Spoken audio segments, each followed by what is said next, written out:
Recently, Professor Wole Soyinka again have taken a swipe on the obedience. And,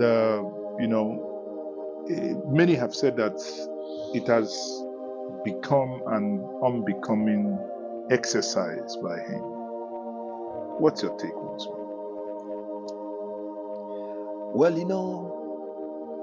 in my place, when a man gets to a certain age, his children and relations always watch meticulously the level of his cognitive ability. So it's not unusual for a man of that age to start witnessing what I will call a degenerative mentality in his reasoning capability. And why I say this is that when you start getting to that age, your wife's children will start limiting your access to the public, so that probably people do not begin to witness certain degeneration, because it has a way of denigrating on the heroism the person has made in the past. I find what he's saying of late a bit contradictory and illogical. First of all, he went to see Tinubu and he said that he made it as a policy that he does not criticize anybody in power except after 1 year.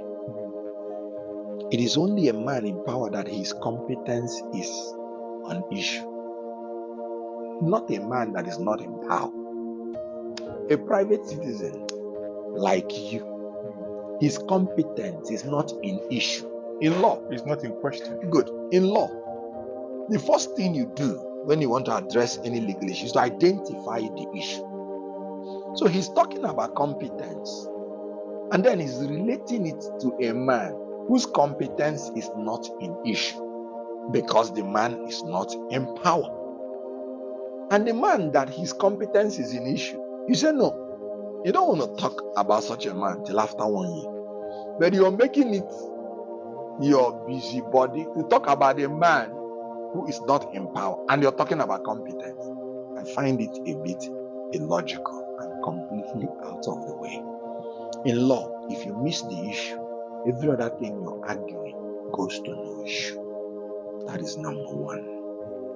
And that again shows you that he was not really talking about the competence of P2B, because it's not an issue.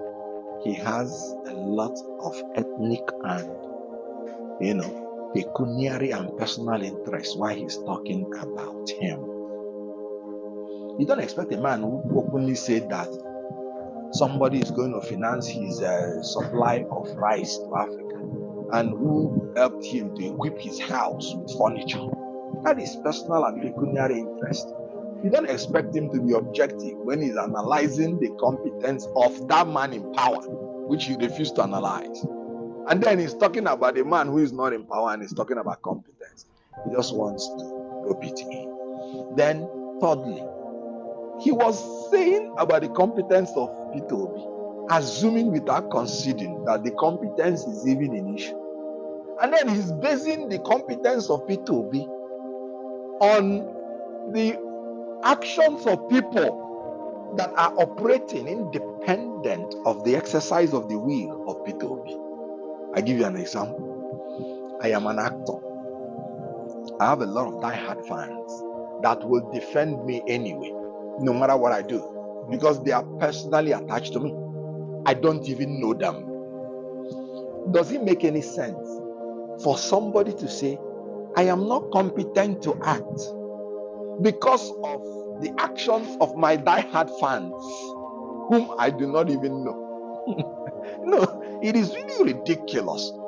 But when you judge the statement of this man, you see how hollow, illogical, and how, I don't want to use this word, but I don't have a better word, how a bit senseless it is. Because you are saying P2B is not competent to govern Nigeria. And your reason is because of the actions of some of his fans in the social media, whom he does not even know. And have never met. And have never met. So how does it affect my competence as an actor for the defense that my fans, whom I do not know, who are personally attached to me, whatever I do, how do you compare my competence to act with such actions? That's just what he did. So I think he needs pity. And then I think his children should try and restrain him the more so that he does not continue to expose his lack of cognitive ability to articulate his reasoning at that age, which is not too abnormal. Because what he said is hollow, logical, and very, very, unfortunately, doesn't make any meaning. Many, obviously, when I read the social media, I've seen where many insinuated that it could be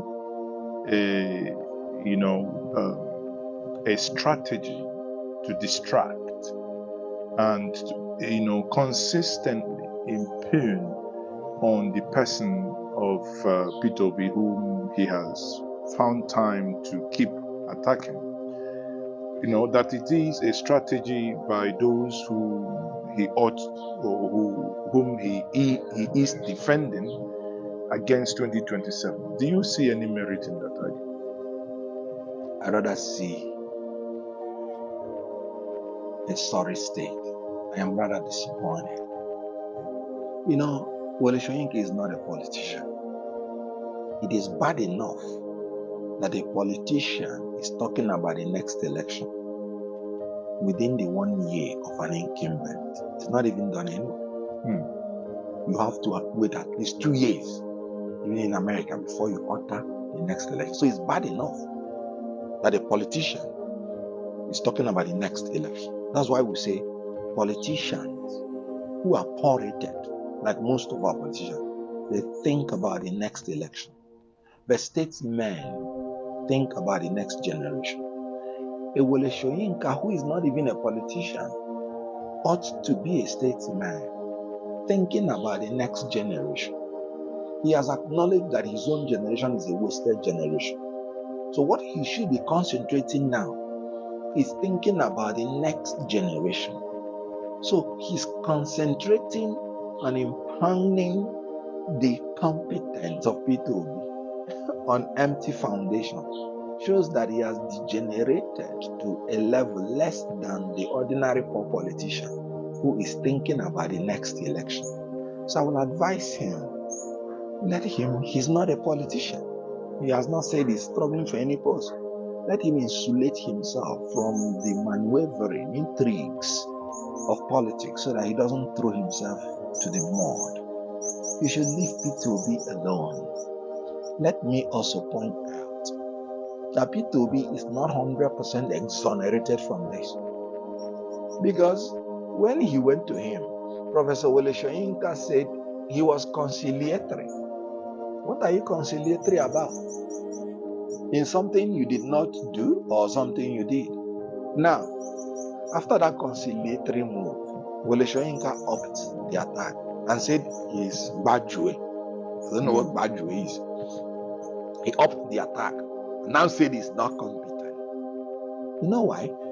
When somebody is not supporting you because of your competence or character or capacity, the person is persuadable. When you convince the person that you actually have the competence, character, and capacity, he will start supporting you. But when somebody is not supporting you for ethnic, for pecuniary, for personal or religious reasons, he is not persuadable. There is nothing you can do that will ever make him to support you. So Obi should learn to know the people that he should go just to show respect to, which ordinarily wouldn't have been a bad idea. But when a man is not persuadable because he does not accept your ethnicity, he does not accept your religion, or he has already had personal and pecuniary interest, then unfortunately, there is nothing you will ever do that will make him to accept you.